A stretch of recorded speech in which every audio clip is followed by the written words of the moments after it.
How to create perfect vocals. Vocals are fundamental to the success of any track, so it's important that engineers understand how best to record them and embed them into a mix.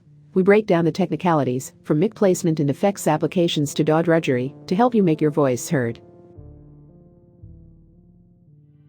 Vocals make tracks memorable. Whether you fancy yourself as a beatboxer or take pride in screaming along with guitar solos and synth hooks, it's difficult to deny that it's the combination of melody and lyrics that provides the most natural and irresistible pull towards the world's favorite tracks. In this feature, we're looking at vocal production and offering advice on how to capture sensational lead vocals, as well as how to create the kind of one-off tricks and harmonies that dominate the pop and dance music landscapes.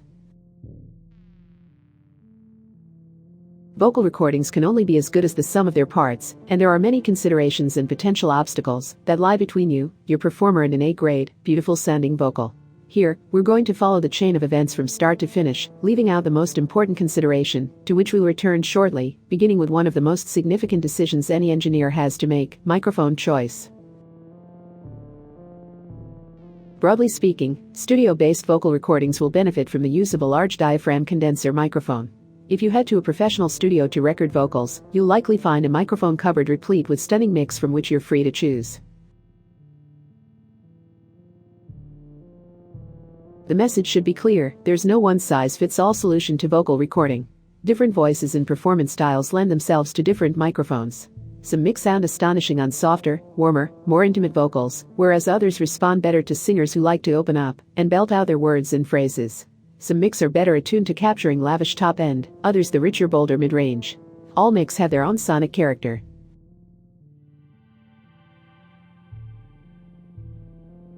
After selecting your mic, you'll need to decide whether or not to add a dedicated recording channel before your audio interface.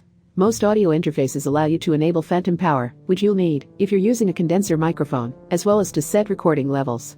It's possible, then, to record vocals directly into your DAW without adding a channel strip stage before the interface. However, just as your microphone choice will have a significant bearing on the vocal sound, so will any channel strip through which you choose to record.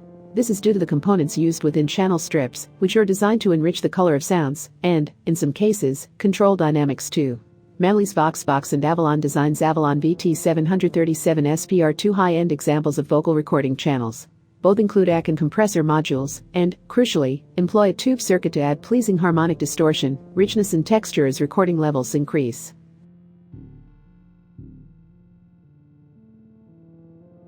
Tracking vocals into DAWs has encouraged us to be a little twitchy about how much we want to commit to ACK and compression settings on the way into our computers, because we know that we have the option to tweak these effects, and many others, later on in the production and mix process.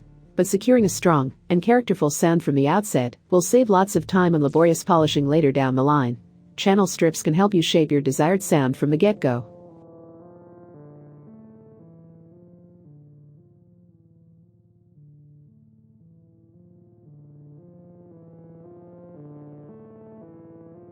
Of course, your DAW and/or audio interface might allow for a happy middle ground.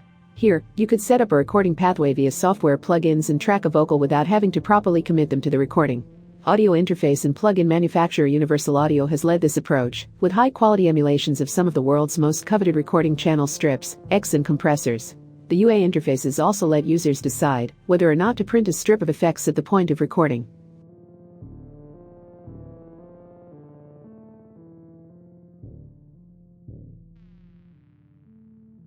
However you proceed, there are some fundamentals that you'll need to apply, no matter your equipment and environment.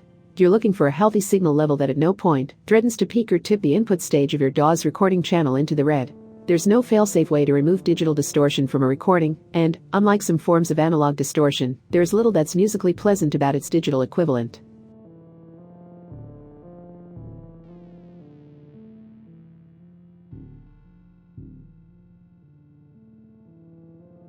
It's also important to remember that, in your DAW, the fader that controls the channel you're recording into isn't responsible for input level. It controls the volume of the sound as it plays back from your computer once it's been recorded, but not as it goes in. Use your audio interface and channel strip, if you're using one, to get levels right at the recording stage.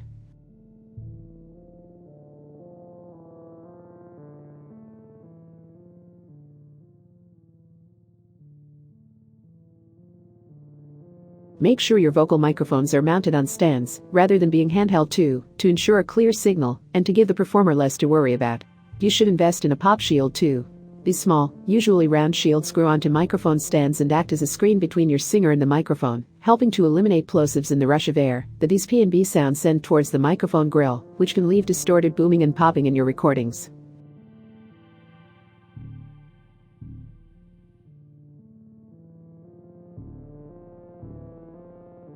Experiment too with the distance between your singer and the microphone. Pop shields help here, as they act as a divider between vocalist and mic. Place the pop shield at the distance you want, and then ask your singer to sing directly into it. The distance will depend on the volume of your singer and the performance of your microphone. Some prefer closer recordings than others, but a distance of 3 to 6 inches is a sensible starting point for most singers and microphones.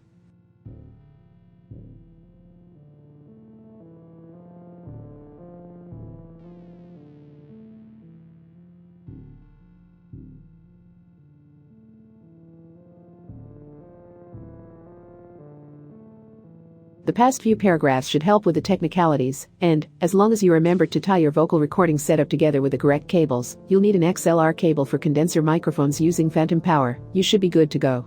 But even the world's greatest gear, and an encyclopedic knowledge of vocal recording techniques can't salvage a rotten take. If you want superb sounding vocals, you'll need a superb singer.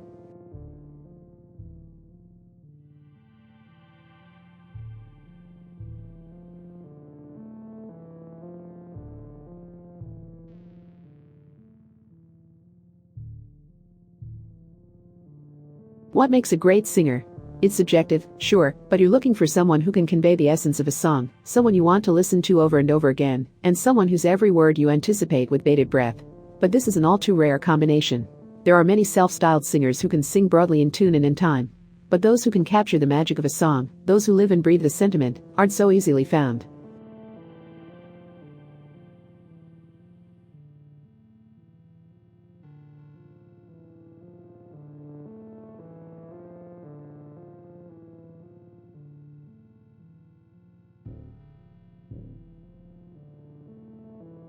Maybe you already know someone who fits the bill. Maybe you fit the bill. If not, you'll want to spend some time trawling through singers' portfolios online to determine whose voice moves you, and whose voice makes you want to move into another industry. Ask around too. Do any other producers you know have any singers they can recommend? If you doubt your own abilities to properly record and produce a heavyweight vocalist, just remember that a fantastic vocal recorded badly will carry more weight, power, and emotion than an unremarkable performance recorded through the best chain. Prioritize talent from the outset.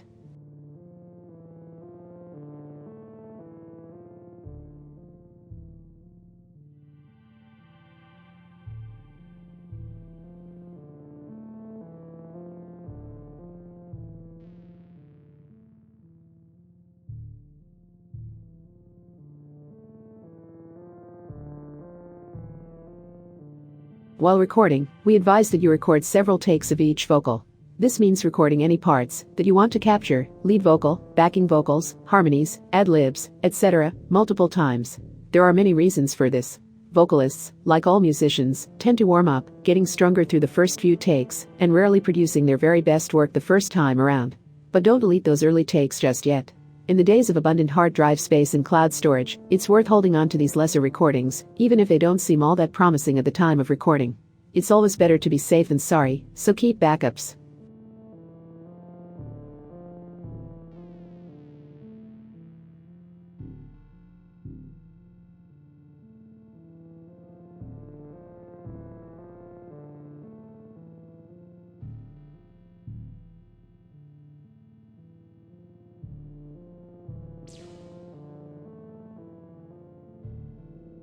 Once you've captured your vocal, you should have several takes, and, depending on which DAW you're using, and how you've gone about the recording process, these will either be all lined up one above the next, or embedded into a folder of takes on a single audio track.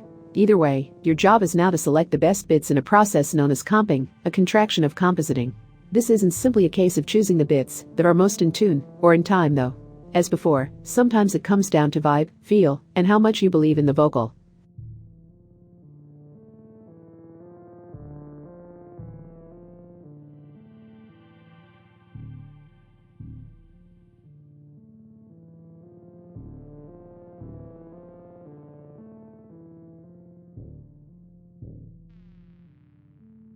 When comping, start by focusing on one short part of the song and go through them one at a time. Begin with the first half of verse 1, for instance. Set up a loop and listen to each take with the others muted for comparison. Don't be surprised if you like the second half of a word more than another. As you listen through on repeat, your ears will become attuned to the parts you like and those you don't.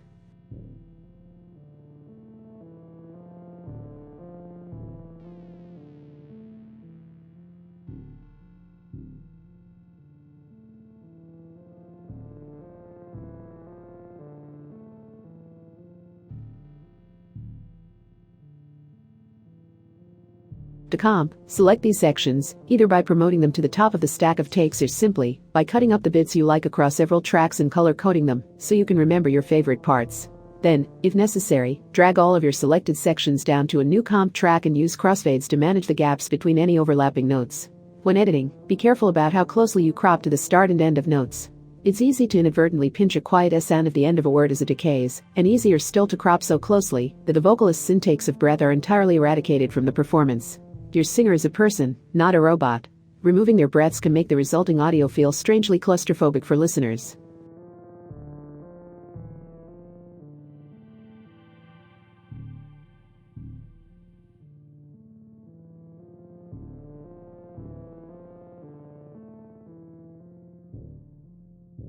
Once you've got a lead vocal take you like, there's a good chance that you'll want to adjust individual moments of tuning and timing.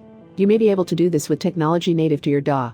Alternatively, you could employ third-party options such as Antares' Auto-Tune or Celemoni's Melodyne. If you need to do some pitch correction, there are two avenues you'll want to consider: transparent and gentle tuning to subtly finesse performances, but retain their original musical intent, and more extreme tuning correction for which the auto-tuning becomes a characterful effect in and of itself. The latter, perhaps used most famously on Cher's 1998 banger Believe, is an out-there method that has bounced in and out of fashion ever since.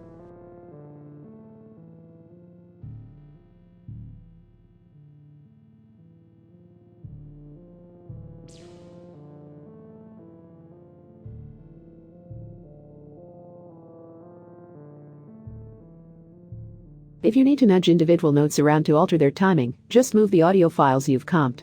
Both of the aforementioned plugins let you adjust timing and tuning too. To avoid having to run said plugins live all the way through to the mix stage of your project, producers tend to render their tuned, retimed vocals as new audio files, without any other effects, to capture them as master vocal takes.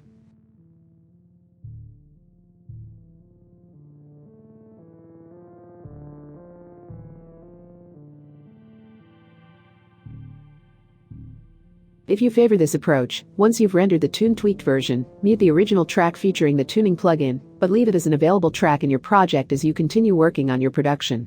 If, as the production builds, you feel that a line or two needs changing, or that you need to go back to adjust the tuning, or select a different take, you'll be glad you kept the pre-tuning vocal track available.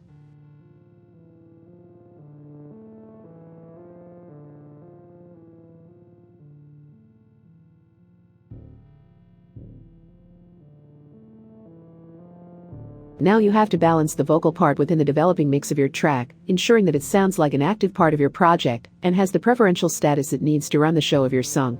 To start with, it needs to be given the same considerations as any other individual part of your track, specifically with regards to tone, dynamics, and space.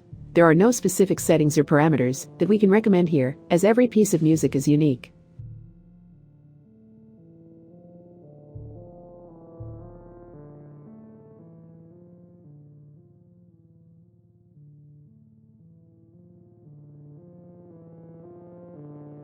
Which microphone did you use? How dry is your recording space? How many tracks are there in your project? Are the instruments acoustic or electronic? Is it house music? Folk? Every genre, every track, every density of mix wave will require a different balance of these key tools, so not only should you take any specific settings you read about purely as a guideline, you should also resist the temptation to use any quick presets suggested by your plugins.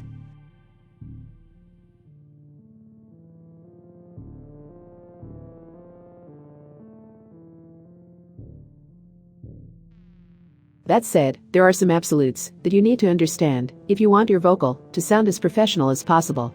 All vocal performances generally benefit from the same kinds of tools, irrespective of genre. You're likely to require some EQ to help shape the tone, compression to help you sculpt dynamics and reverb, and to take the ideally dry sound of your room and give it a sense of space to match the other tracks in your production.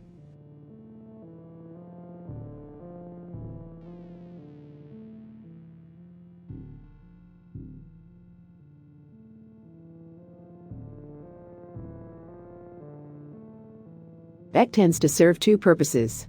Use it to make surgical, usually narrow adjustments to problem frequencies, which are often caused by the combination of a dominant frequency in your singer's voice and an amplification of that through your chosen microphone, preamp in the room.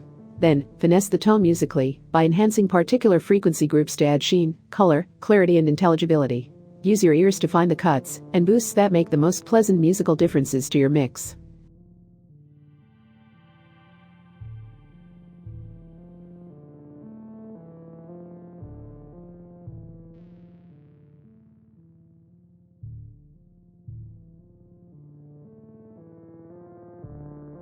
Compression is used to narrow dynamic range and often proves essential when mixing vocals.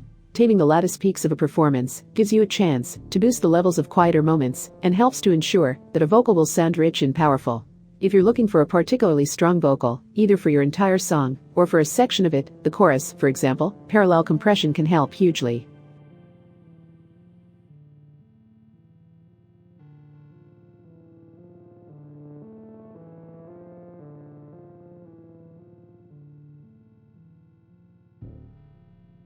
Parallel compression, also known as New York compression, is a common studio technique used in the 5 boroughs and beyond.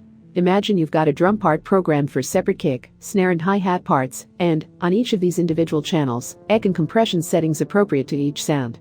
Suppose you then group all 3 sounds together by sending them to a separate auxiliary bus treatment where you add another compressor.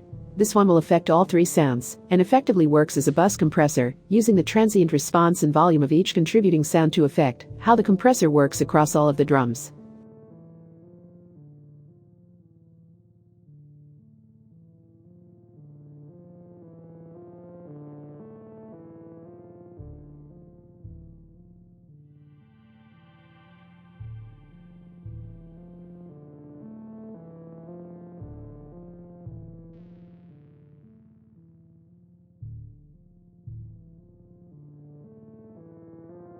If you compress this auxiliary treatment hard, with a low threshold setting and high ratio, it results in a powerful, smashed, energized drum sound.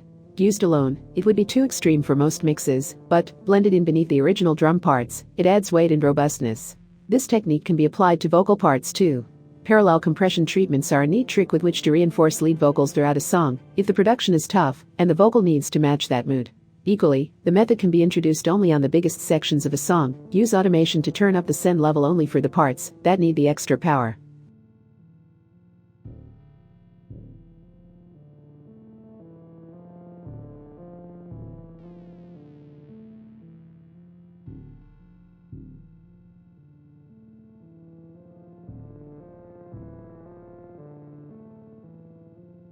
In terms of processing techniques used purely for vocals, we recommend you explore de-essing.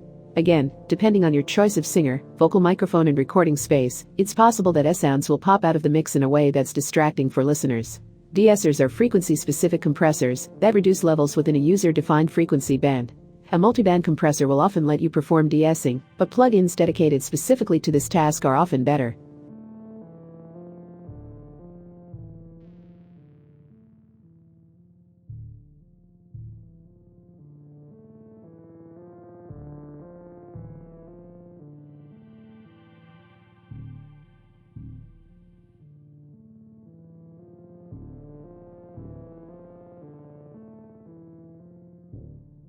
Next, we move on to effects and begin adding space to the mix and whipping up some real magic. If you were able to record your vocals in a dry environment, this will prove especially fun. Though all that EQ and compression you added will prove essential, your vocal probably sounds a little high and dry right now. But don't slather it in reverb just yet. Instead, wait a minute, and while you're waiting, listen to Break My Heart by Dua Lipa.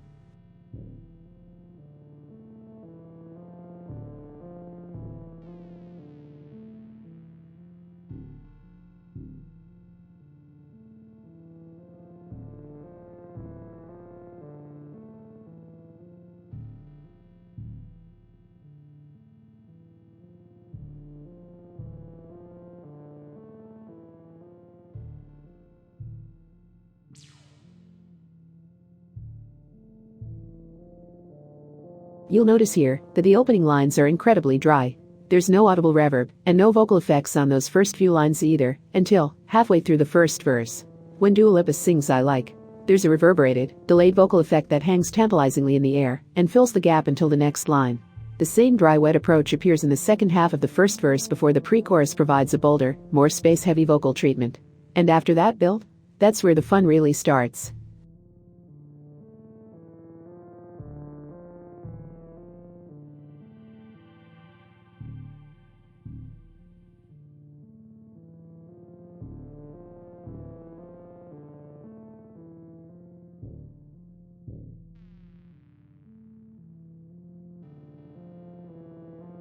What this pop song, and we could have picked many alternatives but similarly gymnastic examples, demonstrates is that spatial treatments aren't static.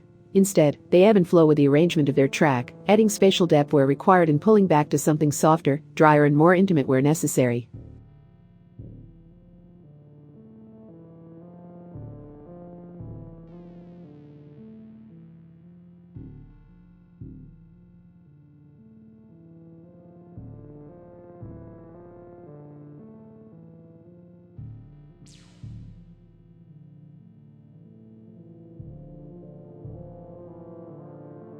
So how is this achieved?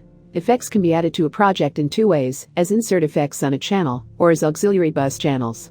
Auxiliary literally means extra, so think of auxiliary buses as an additional element, something more than the original vocal channel itself. When you add an auxiliary channel to a track, you'll see a send dial, which controls how much volume from the channel is sent to that auxiliary channel. Suppose that the effect you've added to that auxiliary is a reverb. For as long as the send level dial is down, no volume will be sent to the auxiliary reverb, and the vocal will remain dry. Turn up that dial, and you'll hear the reverb being added as an extra channel.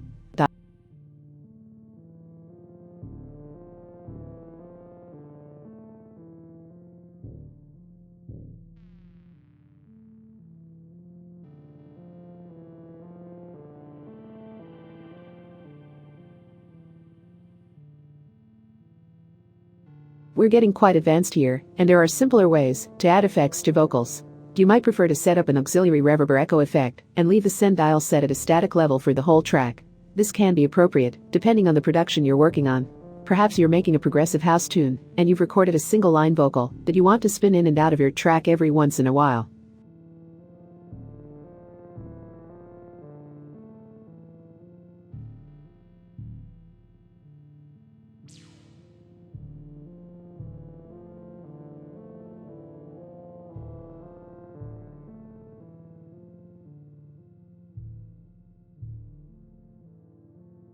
Maybe you've written a simple song for acoustic guitar and voice, and you don't want it to sound overproduced.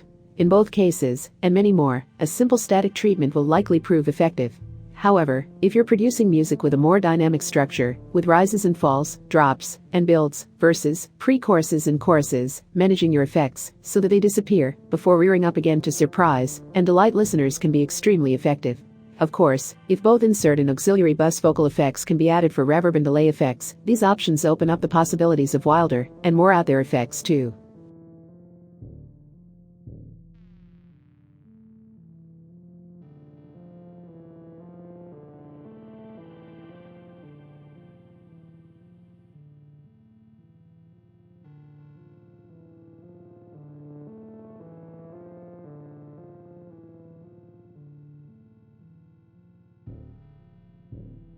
If you want to enhance your vocals with artificial harmonies, by using a lead vocal to trigger supporting notes at different pitches, the kind of thing you might hear in a James Blake or Jacob Collier track, for example, you could use a vocoder, which provide a blend of acoustic sound sources and artificial, synthesized sources, with you using a keyboard input to choose the notes those new harmonized voices will play.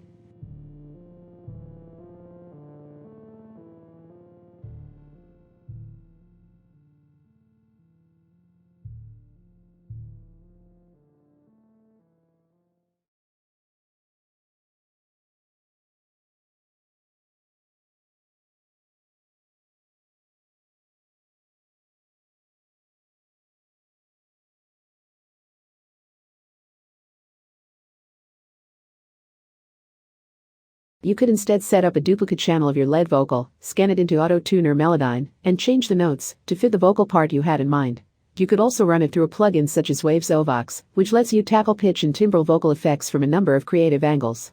When it comes to effects processing, there's no end to the ways you can subtly enhance or radically reframe vocal parts.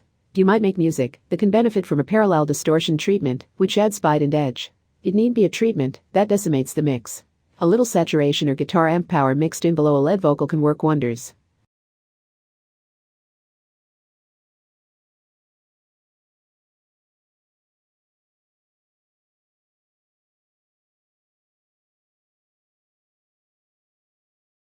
Beyond effects processing, vocal sampling remains a hugely powerful way to explore unusual sonic territories.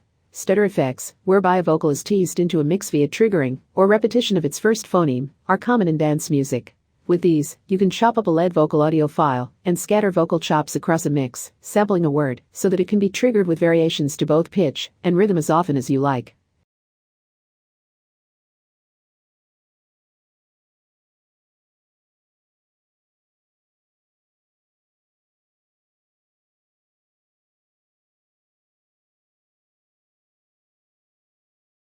Samplers also let you find loop points, turning single one-shot notes into sustainable textures that can play chords or to create unexpected ambiances around a lead vocal. Once you've sampled a vocal, there's nothing to stop you playing notes for it, adding new layers of effects, or resampling it and starting all over again, delving deeper and deeper into your own sound and vocal tricks as you go.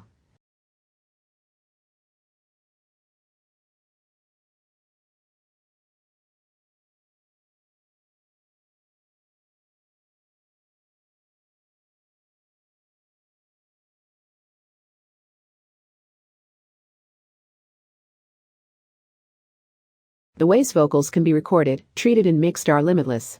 Ideally, you want the initial recording to be as good as it can possibly be, so that your first steps aren't all taken in vain, and you're left trying to clean up something substandard afterwards. Thereafter, whether you're looking for a subtle treatment to blend the tone and dynamics of a performance to your mix, or a radical computer-voiced extreme reworking, the world's your oyster.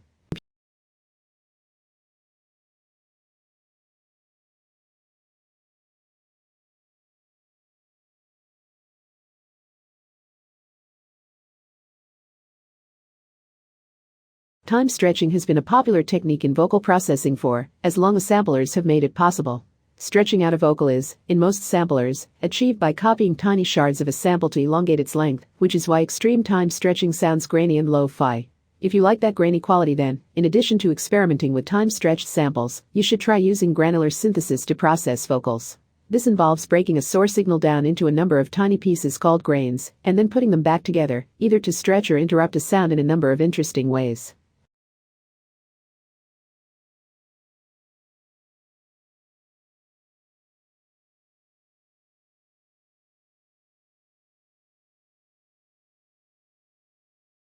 Pushed to more extreme settings, granular synthesis tricks can turn your vocals into cloud clusters, disquieting, pitched warbles or computer-like atmospherics. Remember that if an insert-affected granular synthesis treatment is too much, you can always use one in parallel, either on an auxiliary track or by using the dry-wet balance dial, if your plugin features one.